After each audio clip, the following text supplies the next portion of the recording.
Hello दोस्तों, आज हम आपके बीच आए हैं बहुत ही इम्पोर्टेंट टॉपिक लेकर के। यह टॉपिक आपके काम आने वाला है। हम हमारे लिए, गरीबों के लिए सरकार योजनाएं तो लाती है, लेकिन हम गरीब लोग योजनाओं को जानते नहीं हैं, जिस कारण हमें उसका लाभ नहीं मिल पाता है। अभी कोरोना टाइम में आप सब ने देखा होगा कि सरकार ने कहा था कि श्रमिक विभाग में जो लोग रजिस्ट्रेशन कराएंगे उनको हम 1,000 रुपये मंथली सहायता करेंगे। अगर आपने ना कराया हो तो अभी भी श्रमिक विभाग में आपका रजिस्ट्रेशन चल रहा है, जाकर के आप करा सकते हैं। ऑनलाइन रजिस्ट्रेशन होता है, किसी भी जन सेवा केंद्र से जाकर के या मोबाइल के माध्यम से आप श्रमिक विभाग में रजिस्ट्रेशन करा सकते हैं। अब श्रमिक विभाग में रजिस्ट्रेशन कराने का फ़ायदा ये है कि आपके बेटी की शादी के लिए, क्योंकि आप जब शादी करते हैं तो आपके पास पैसे नहीं रहते हैं, व्यवस्था गड़बड़ होती है, आप साहूकार से किसी अन्य से कर्ज पर पैसा लेते हैं, तो कर्ज लेते हैं तो ब्याज पर भी पड़ता है। तो इसलिए सरकार ने एक योजना शुरू किया जो पिछले साल से ये लागू है। इसमें आपको श्रमिक विभाग जो शादी के लिए अनुदान देता है, ये 75,000 रुपये देता है। सबसे ज़्यादा अनुदान अगर किसी इस समय शादी में मिल रहा है तो वो है श्रमिक विभाग में। दो प्रकार की शादियाँ होती हैं, एक श्रमिक विभाग में होता है, एक ब्लॉक से होता है। ब्लॉक में 35,000 रुपये मिलता है, लेकिन यहाँ पर श्रमिक विभाग में 75,000 रुपये मिलता है।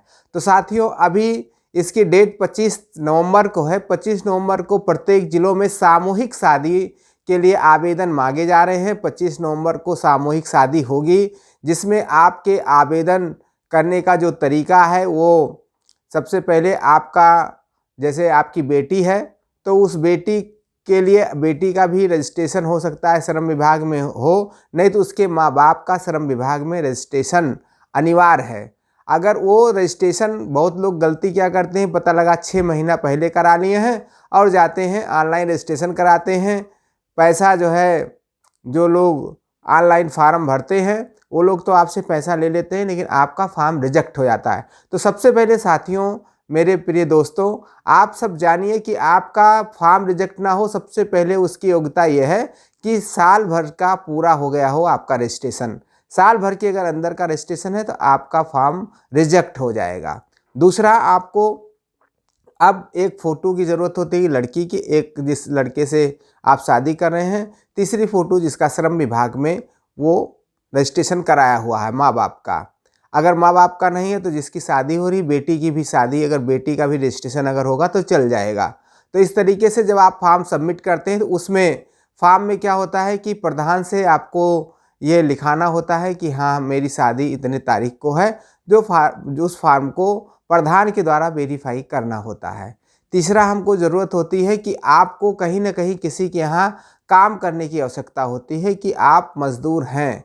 तो उससे आपको, जिनके यहाँ आप लोग काम करते होंगे या जहाँ पर मजदूरी किया होगा, वहाँ पर आपको उन मालिकानों से जिनके यहाँ आपने काम किया हुआ, उनसे एक फॉर्म का उसमें मिला होता है प्रोफार्मा, उस पर आप भरा करके उनसे साइन करा सकते हैं और उस पर लिखा जाएगा कि हाँ, कि ये हमारे यहाँ इतने दिनों से काम करते हैं।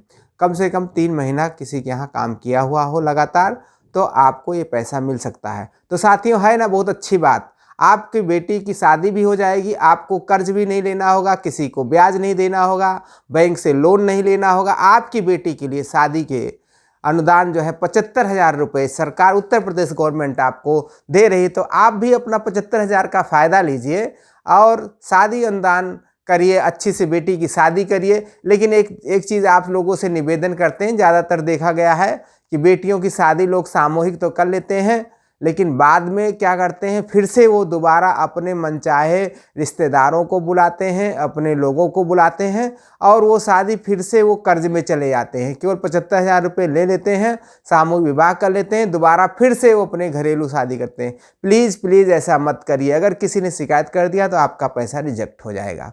दूसरा, हम लोग काम क्या करते हैं कि अभी सरकार ने एक कार्यक्रम जो है 2017 से सुप्रीम कोर्ट ने अनिवार्य कर दिया, सरकारों से कहा कि शादी के लिए रजिस्ट्रेशन ज़रूरी है, लेकिन हम लोग कहीं ना कहीं रजिस्ट्रेशन नहीं करा रहे हैं।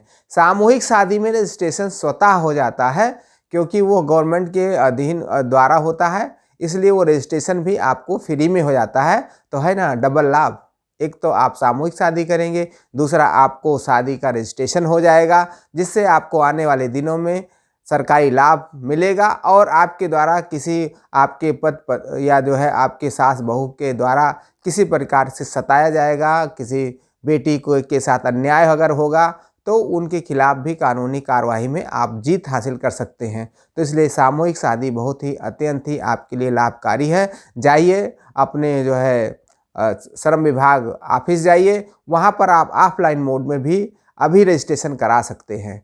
तो प्लीज़ ये 25 तारीख लास्ट डेट है, तो 25 तारीख से पहले 25 तारीख तो आपका शादी का दिन है, इसलिए 20 तारीख तक आप लोग खूब जाइए और रजिस्ट्रेशन करिए और ज़्यादा से ज़्यादा लाभ उठाइए। बहुत बहुत धन्यवाद। मेरी वीडियो देख करके आप सबको अगर लाभ मिल रहा है तो हमें ये अच्छा लगेगा, और अगर आपको अच्छा लगेगा तो मेरे लिए भी थोड़ा सा एक काम कर दीजिएगा, अन्य लोगों के तक ये वीडियो पहुंचाने के लिए शेयर ज़रूर कर दीजिएगा वीडियो को। और आप लोग तो अच्छे हैं, सब्सक्राइब करते हैं, अगर नए सब्सक्राइबर हैं, नए वीडियो हमारे देख रहे हैं तो ज़रूर सब्सक्राइब कर दें। केवल लाल वाली बटन पर हम लोग जान नहीं पाते हैं, एक लाल बटन होती है जब यूट्यूब चलाते हैं आप, तो उस पर आप जो है लाल बटन पर दबा देंगे तो सब्सक्राइब हो जाएगा। थैंक यू, बहुत बहुत धन्यवाद।